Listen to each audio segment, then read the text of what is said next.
ବର୍ତ୍ତମାନ ଆଧୁନିକ ଓଡ଼ିଆ କବିତାର ସମାଲୋଚନା ପରିପ୍ରେକ୍ଷୀରେ ବିନୋଦ ଚନ୍ଦ୍ର ନାୟକଙ୍କ ଦ୍ୱାରା ରଚିତ ସେଲିମର ସ୍ୱପ୍ନ କବିତା ଉପରେ ଏକ ଲିଖିତ ଆଲୋଚନା ପାଠ କରୁଅଛି। ଶୀର୍ଷକ ଦେଇଅଛି ସେଲିମର ସ୍ୱପ୍ନର କବି ବିନୋଦ ଚନ୍ଦ୍ର। ସାହିତ୍ୟକୁ ଭଲ ପାଇବା ସ୍ୱେଚ୍ଛାକୃତ। କେହି କାହାକୁ ବାଧ୍ୟ କରି କହିପାରିବେ ନାହିଁ କି ହେ ମଣିଷ ତୁ ସାହିତ୍ୟକୁ ଭଲ ପା, ପ୍ରେମ କର। ଭଲ ପାଇବାରେ ମନର ଇଚ୍ଛା ଅନିଚ୍ଛା ଭାବ ସବୁବେଳେ ରହିବ। ଭଲ ପାଇବା କିମ୍ବା ଘୃଣା କରିବା ବ୍ୟକ୍ତିଗତ। ତେବେ ସାହିତ୍ୟକୁ ଭଲ ପାଇବାରେ ସାଧାରଣୀକରଣ ଭାବ ହେଲା କି ସାହିତ୍ୟରେ ମାନବ ଜୀବନର ସୃଜନଶୀଳ ଅନୁଭୂତିସିଦ୍ଧ କଳାତ୍ମକ ବ୍ୟାଖ୍ୟା ବା ସମ୍ପର୍କରେ ସମ୍ୟକ୍ ଆଲୋଚନା ଜନିତ ସମାଲୋଚନା ରହିଥିବା ହେତୁ ମ୍ୟାଥ୍ୟୁ ଆର୍ନୋଲ୍ଡ ଯୋଉଥିପାଇଁ କହିଛନ୍ତି literature is the criticism of life. ଅର୍ଥାତ୍ ସାହିତ୍ୟ ହେଉଛି ଜୀବନର ସମାଲୋଚନା, ଜୀବନର ପର୍ଯ୍ୟାଲୋଚନା। ପ୍ରତ୍ୟେକ ଭାଷାର ସାହିତ୍ୟରେ ମାନବ ଜୀବନର ସବୁ ପ୍ରକାର ଅବସ୍ଥାର ସମ୍ପର୍କରେ ସମ୍ୟକ୍ ବା ଅଳ୍ପ ଆଲୋଚନା ହିଁ ଥାଏ। କମ୍ ବା ବେଶୀ ମାତ୍ରାରେ ଯାହା ଥାଉନା କାହିଁକି ସେସବୁ ସମ୍ୟକ୍ ବା ସ୍ୱଳ୍ପ ହିଁ କୁହାଯିବ ବା ଧରାଯିବ। ମୁଁ କବିତାକୁ ସାହିତ୍ୟର ଅନ୍ୟାନ୍ୟ ବିଭାଗଠାରୁ ବେଶୀ ଭଲ ପାଏ। ଅବଶ୍ୟ ସବୁ କବିତା ତଥା ସବୁ କବିଙ୍କୁ ନୁହଁ। ଯେଉଁମାନେ ରଚନାରେ ଚମତ୍କାରିତା, ପାରଦର୍ଶିତା, ଦକ୍ଷତା, ପାଠ୍ୟାନ୍ତର୍ଗତତା, ଆନ୍ତରିକତା ଏବଂ ଆକର୍ଷଣୀୟତା ମୋର ପାଠକୀୟ ମନରେ ସୃଜିଛନ୍ତି ସେଇମାନଙ୍କୁ ଭଲ ପାଏ। ପାଠ୍ୟରେ ପଢ଼ାଯାଉଥିବା କବିମାନେ ନିଶ୍ଚିତରେ ଭଲ। କାରଣ ଭଲ ପାଇବାରେ ବହୁଳ ସଂଖ୍ୟତା, କାର୍ଯ୍ୟଲାଭଦାୟକତା, ଉପଯୁକ୍ତମୟତା ଚିନ୍ତାଟି ଅଛି। ସେଥିପାଇଁ ଯେଉଁମାନେ ପାଠ୍ୟରେ ବା ଟେକ୍ସଟରେ ପଢ଼ାଯାଇ ପାରୁନାହାନ୍ତି, କାହିଁକି ପଢ଼ାଯାଇ ପାରୁନାହାନ୍ତି ଏଭଳି ପ୍ରଶ୍ନ ମୋ ମନକୁ ଆନ୍ଦୋଳିତ ବିଚଳିତ କରେ, ତାର ଏକମାତ୍ର ମୋର ନିଜସ୍ୱ ସବିନୟ ଉତ୍ତର ବା ସ୍ପଷ୍ଟୀକରଣ ହେଲା ଏମାନେ ଲବି ବା ଗୋଷ୍ଠୀ ଚେତନା ସର୍ଜି ପାରୁନାହାନ୍ତି କବିତାର ପାଠ୍ୟ ନିର୍ବାଚକ ମନୋନୟନ ବା ସମ୍ପାଦନା ମଣ୍ଡଳୀଠାରେ ଏବଂ ସୁପାରିଶ ଅନୁରୋଧ କରିପାରୁନାହାନ୍ତି କି ମୋର ରଚିତ ଏଇ ସବୁଠାରୁ ବଢ଼ିଆ ବା ବେଷ୍ଟ କବିତାକୁ ସ୍କୁଲ ବା ବିଶ୍ୱବିଦ୍ୟାଳୟ ଶ୍ରେଣୀକକ୍ଷରେ ପାଠ୍ୟ ପ୍ରଚଳିତ କରାଅ। କେତେ ଆଉ ଗୁରୁପ୍ରସାଦଙ୍କୁ ରଖୁଥିବ? ଫନୀ ମହାନ୍ତି ମହାଶୟଙ୍କୁ ଟିକେ ରଖ। ସେ ଭଲ ବା ଉତ୍ତମ କବି ନୁହନ୍ତି କି ନାହିଁ ଟିକିଏ ପରଖ, ପରୀକ୍ଷା କର। ଯଦି ପ୍ରକୃତରେ ଭଲ ନାହାନ୍ତି ବୋଲି ସମୂହ ସ୍ତରରେ ଭାବୁଛ, ବ୍ୟକ୍ତିଗତ ସ୍ତରରେ ନୁହେଁ, ତାହେଲେ ନ ରଖ। କିନ୍ତୁ ପରୀକ୍ଷା ତ ଆଗ କର ଭଲା।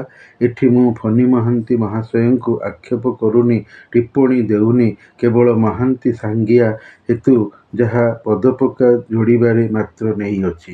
ସାର୍ ଯଦି ଖରାପ ଭାବୁଥିବେ, ତେବେ କବି ହେବାର ସଦୟ ମହାନ୍ ହୃଦୟରେ ଏ ନରାଧମକୁ କ୍ଷମା ଦେବେ। ପୁରୁଣା ଛାଡ଼, ନୂଆଙ୍କୁ ଧର। ସେମାନଙ୍କ କବିତା ହୁଏତ ଗୁରୁପ୍ରସାଦ ମହାନ୍ତିଙ୍କ ଭଳିଆ ହୋଇଥାଇପାରେ। ରୋମାଣ୍ଟିକ କବି ବିନୋଦ ଚନ୍ଦ୍ର ନାୟକ ମୋର ଅନ୍ୟତମ ପ୍ରିୟତମ କବି। ତାଙ୍କ ରଚିତ କବିତା ବହି ମୁଁ ରଖିଛି, ପରଖି ଦେଖିଛି। ବିନୋଦ ବାବୁଙ୍କର ସବୁ କବିତା ଭଲ ତଥା ଉଚ୍ଚକୋଟୀର କ୍ଲାସିକ କବିତା ଆଦୌ ନୁହେଁ। କବିତା ସର୍ବାଦୌ ଗୁଣାତ୍ମକ ଦୃଷ୍ଟିରୁ ବିଚାର ହେବା କଥା, ପରିମାଣାତ୍ମକତା ଆଦୌ ନୁହେଁ। ତେବେ ବିନୋଦ ଚନ୍ଦ୍ର ନାୟକ କବିତା ଏବଂ କବିତା ବହିମାନଙ୍କୁ ବଡ଼ ଆକର୍ଷଣୀୟ, ମନୋମୁଗ୍ଧକର, ହୃଦୟଗ୍ରାହୀ କରି ଛାଡ଼ିଛନ୍ତି। ଏଇ ଯେମିତି ନନ୍ଦାଦେବୀ, ସାତତାରାର ଦୀପ, ନୀଳଚନ୍ଦ୍ରର ଉପତ୍ୟକା, ପୋହଳା ଦ୍ୱୀପର ଉପକଥା, ଇଳାବୃତ୍ତ, ନାମକରଣ ଓ ଏହି ନାମିତ କବିତାମାନଙ୍କୁ ପଢ଼ିଲେ ମୋର ନମନୀୟ ସମ୍ବେଦନଶୀଳ ହୃଦୟ ଦ୍ରବୀଭୂତ ହୋଇ ଆଖିରୁ ଆବେଗ ଓ ଆନନ୍ଦ ଅଶ୍ରୁକୁ ବୁହାଏ। ଏଥିପାଇଁ ସତରେ ସେ କେଡ଼େ ସୁନ୍ଦର କବିତା କିଛି ଲେଖିପାରିଲେ ମୁଁ କାହିଁକି ତାଙ୍କ ଭଳି କବି କ'ଣ ହୋଇପାରିବି ନାହିଁ?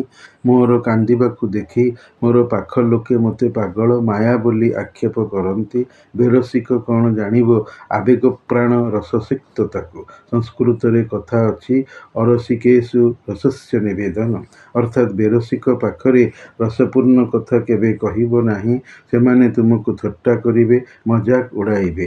ବିନୋଦଙ୍କର ଇଳାବୃତ୍ତ କବିତା ଓ ତାହାର ଆବୃତ୍ତିଗତ ଭାବନା ମୋତେ ବେଶୀରୁ ବେଶୀ ଆନନ୍ଦିତ କରାଇବା ସହିତ ଅଶ୍ରୁ ବୁହାଇ କବିଙ୍କର କୃତିତ୍ୱକୁ ମନେ ମନେ ମୁଁ ଧନ୍ୟ ଧନ୍ୟ ଅସ୍ଫୁଟ ଉଚ୍ଚାରଣ କରିଛି। ସତରେ ହେ କବି, ତୁମେ ମରଣଜୟୀ। କି କବିତା ଲେଖି ଚାଲିଯାଇଛ ଯେ ପାଠକ ପଢ଼ି ନିଉଛାଳି ମରୁଛି। କେବଳ ମନେ ହିଁ ପକାଉଅଛି ତୁମକୁ, ତୁମର ମହନୀୟ ଲେଖନୀକୁ। ମୋର ଅଷ୍ଟମ ପଠିତ ଶ୍ରେଣୀରୁ ତୁମର ଗ୍ରାମପଥ କବିତା ପଠନରୁ ଆଜିଯାଏ ତୁମେ ଅଭୁଲା ଅବିସ୍ମରଣୀୟ ଅନେକ ପାଠକଙ୍କ ସମ୍ବେଦନଶୀଳ ମନରେ ମୋ ଭଳି ରହିଅଛ। ସେଲିମର ସ୍ୱପ୍ନ ନାମକରଣ ପାଇଁ ଏବଂ ନିତ୍ୟାନନ୍ଦ ଶତପଥୀଙ୍କର ମହାନ କୀର୍ତ୍ତି ତଥା କୃତିତ୍ୱ ସବୁଜରୁ ସାମ୍ପ୍ରତିକ ଗ୍ରନ୍ଥରୁ ଏହି କବିତାଟିର ବିଷୟ ବାରମ୍ବାର ପଢ଼ି ସାରିବା ପରେ କବିତାଟି ଉପରେ ନିଜସ୍ୱ ଦୃଷ୍ଟିକୋଣରୁ ସୁନ୍ଦର ସମୀକ୍ଷାଟିଏ ଲେଖିବି ବୋଲି ଅନେକ ବେଳୁ ମନ ଭିତରେ ସାଇତା ଧନ ରକମ ଭାବିଥିଲି, ହେଲେ ସମ୍ଭବ ହେଉନଥିଲା। କବିତାଟିକୁ ପଢ଼ିବି, ଭଲ ରକମେ ପଢ଼ି ପାରିନି। ଖୋଜୁଛି, ହେଲେ ମୋ ପାଖରେ ହଜିବା ଅବସ୍ଥାରେ ଅଛି। ବହିଗଦା ଘାଣ୍ଟିଲି, ହେଲେ କୋଉଠି ଲୁଚିଯାଇଛି ଯେ ମିଳୁନି କିମ୍ବା ପାଉନି। ବିନୋଦ ନାୟକଙ୍କର 4ଟି ସଂକଳନ ଓଡ଼ିଶା ବୁକଷ୍ଟୋର କର୍ତ୍ତୃକ ଛପାରୁ କିଣି ରଖିଛି, ହେଲେ ଯେଉଁଥିରେ ସଂସ୍କୃତ କବିତାଟି ଅଛି ସେହି ଖଣ୍ଡକ ହଜିଛି ଯେ ମିଳୁନି। ତଥାପି ଭାବିଲି, ଖୋଜି ଖୋଜି ଏତେ ଡେରି ହେଲାଣି, କେତେ ଆଉ ଅପେକ୍ଷା କରିବି। ସବୁଜରୁ ସାମ୍ପ୍ରତିକ ବହିରେ କବିତାର ବିଷୟ ଯାହା ଅଛି ତାକୁ ଆଶ୍ରା କରି ଯାଉଛି ମୋ ନିଜର ମନତୃଷ୍ଟି ପାଇଁ ଯେନ ତେନ ପ୍ରକାରେଣ ଭଲ ଖରାପ ଯାହା ବା ହେଉ ଅନ୍ତତଃପକ୍ଷେ ସମୀକ୍ଷା ଲେଖିବି।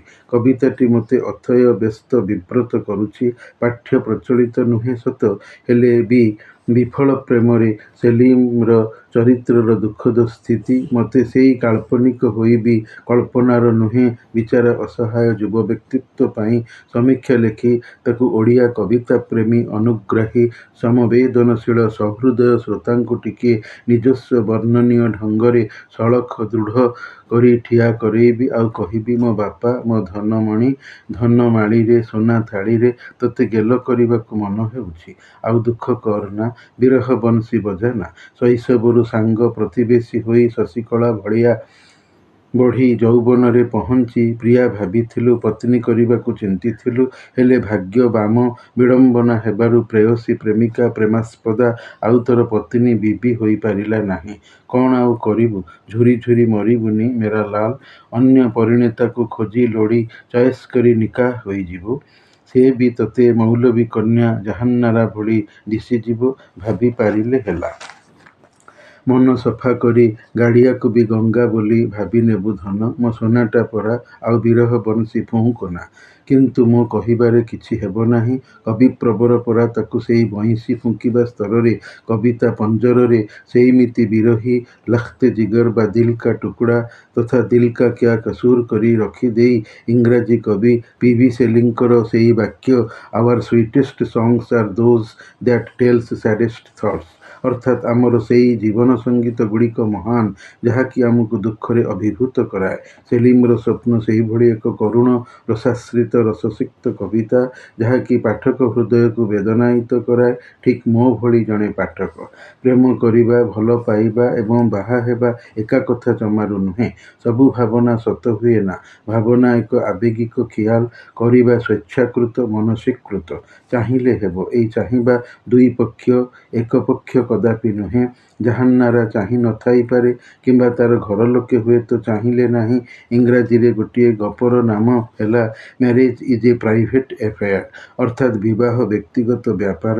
Marriage is made in haven. ବିବାହକୁ ଭଗବାନ ସ୍ୱର୍ଗରେ ପ୍ରସ୍ତୁତ କରିଥାନ୍ତି, ମଣିଷ ପ୍ରସ୍ତୁତ କରେନା, ଇଚ୍ଛା ଓ ଉଦ୍ୟମ କରେ। ହେବାଟା ବିଭୁ ପ୍ରାୟୋଜିତ, ଚିହ୍ନା ଜଣା, ପିଲାବେଳର ସାଙ୍ଗ, ଏକାଠି ବିଗତ ରହଣି, ଶୈଶବ ଚଳାଚଳ, ଏସବୁ କ'ଣ ସର୍ବଦା ଯୌବନର ଇଚ୍ଛାରେ କାମ ଦେବ? ଆଦୌ ନୁହେଁ। ହେଲେ ସେଲିମର ମନ ବୁଝୁନି, ସୁତରାଂ ମୌଲବୀ କନ୍ୟା ଜାହାନ୍ନାରା ପାଇଁ ଦେଖିଥିବା ଯୌବନର ସ୍ୱପ୍ନ ସାକାର ହୋଇ ନ ପାରିବାରୁ ବିରହ ବଂଶୀ ବାଦନ କରୁଛି। ମଣିଷ ସେ ଯେକୌଣସି ଭୌଗୋଳିକ ସ୍ଥିତି ବା ପରିସ୍ଥିତିରେ ଥାଉନା କାହିଁକି ସବୁଠି ସମାନ। ଅନ୍ତତଃ ଜୀବନର ମୂଳ ବା ମୌଳିକ ଚାହିଦା ଦୃଷ୍ଟିରୁ ପରିବେଶ ବାତାବରଣର ସ୍ଥାନିକ ପାର୍ଥକ୍ୟ ଥାଉ, ତଥାପି ତାହା ବା ସେହିସବୁ ମଣିଷର ଜୀବନ ବିତାନର ମୌଳିକ ରହଣି ଆବଶ୍ୟକତାକୁ ବଦଳାଇ ପାରିବ ନାହିଁ। ଓଡ଼ିଶାରେ କ'ଣ କବିଙ୍କର ନିଜ ଜନ୍ମମାଟି ସୁନ୍ଦରଗଡ଼ରେ କ'ଣ ସେଲିମର ସ୍ୱପ୍ନ ଦେଖା ପ୍ରେମ ମତୁଆଲା ବିରହୀ ଯୁବକ ନାହାନ୍ତି? ନାମ ଧାମ ବଂଶ ପାଣିପାଗ ଅଲଗା ହେଲେ ବି ଜୀବନର ଅନୁଭବ ସବୁଠି ସମାନ, ଯାହାକି ବିଧି ବୟାନ, ବିଭୁ ଜନ୍ମ କରଣୀୟ ତାର ସ୍ଥିରତା ସିଦ୍ଧାନ୍ତ। କି ମଣିଷ ଜୀବନ ମଇଁଷି ସିଂହ ଫଟା, ଜୁଝିଲା ବେଳକୁ ଗୋଟା। ତେଣୁ ଈର୍ଷାତୁର ପାଠକେ କବି ବିନୋଦଙ୍କୁ ଯେଉଁ ପଳାୟନବାଦୀ ସୁଦୂରଦେଶୀ କହୁଛନ୍ତି, ପ୍ରକୃତରେ ସେ ସ୍ୱଦେଶୀ। ମାନବ ଜୀବନ ବିଶ୍ୱକୈନ୍ଦ୍ରିକ ସାର୍ବଜନୀନ। ସ୍ୱଦେଶୀ ଥାଇ କ'ଣ ସାଧାରଣ ମଣିଷ ବିଦେଶ ଯାଉନି? ଠିକ୍ ସେମିତି କବି ଇଂରାଜୀ ଓ ଓଡ଼ିଆରେ ଦୁଇଥର M.A. ଡିଗ୍ରୀଧାରୀ ଥାଇ ଜଣେ ବହୁ ପଠିତବ୍ୟ ବ୍ୟକ୍ତିତ୍ୱ, ଜ୍ଞାନପିପାସୁ ବ୍ୟକ୍ତିବିଶେଷ ଅଗତ୍ୟା ସେହି ଜ୍ଞାନର ସଦ୍ ବିନିଯୋଗ ସ୍ୱକୀୟ କବିତା ରଚନା ସମୟରେ କରିଛନ୍ତି। ସବୁ ଫାଙ୍କା ଭିତରେ ସବୁ ସାଦାକୁ ଆମେ ଖୋଜିବା। ନଈକେ ଫାଙ୍କ ଭଳି ଦେଶକେ ବାଙ୍କ ତ ନିଶ୍ଚୟ ନଈକେ ବାଙ୍କ ଭଳି ଦେଶକେ ଫାଙ୍କ ତ ନିଶ୍ଚୟ ରହିବ। ତେବେ ସେଥିରେ ମାନବୀୟ ମୌଳିକତାଟି ଅକ୍ଷୁର୍ଣ୍ଣ ଅଛି। ଅଭିନବତ୍ୱ କବିତ୍ୱର ସ୍ୱାତନ୍ତ୍ର୍ୟର ସ୍ୱତ୍ୱରକ୍ଷକ ହୋଇଛନ୍ତି ବିନୋଦ। ସେଲିମର ସ୍ୱପ୍ନ 1942 ମସିହାର ସହକାର ପତ୍ରିକାରେ ପ୍ରକାଶିତ ରଚନା ବୋଲି ସବୁଜରୁ ସାମ୍ପ୍ରତିକ ବହି କହେ। କବିତାର ଚରିତ୍ରଦ୍ୱୟ ହେଉଛନ୍ତି ଆରବ ମରୁଭୂମିର ଏକ କ୍ଷୁଦ୍ର ମରୁଦ୍ୱୀପ। ସେଇଠି ଦୁଇଟି ଶିଶୁ ସେଲିମ ଓ ଜାହାନ୍ନାରାର ବାଲିଖେଳ କ୍ରମେ ସମତ୍ୱରେ ପରିଣତ ହୁଏ। କିନ୍ତୁ ମୌଲବୀ କନ୍ୟା ଜାହାନ୍ନାରା ଅନ୍ୟ କାହାର ପରିଣୀତା ବଧୂ ଭାବରେ ଗୃହମଣ୍ଡନ କରେ। ବିଚରା ସେଲିମ ତାରି ବିରହରେ ବ୍ୟର୍ଥ ବଂଶୀରେ ଛନ୍ଦହୀନ ସୁର ତୋଳେ।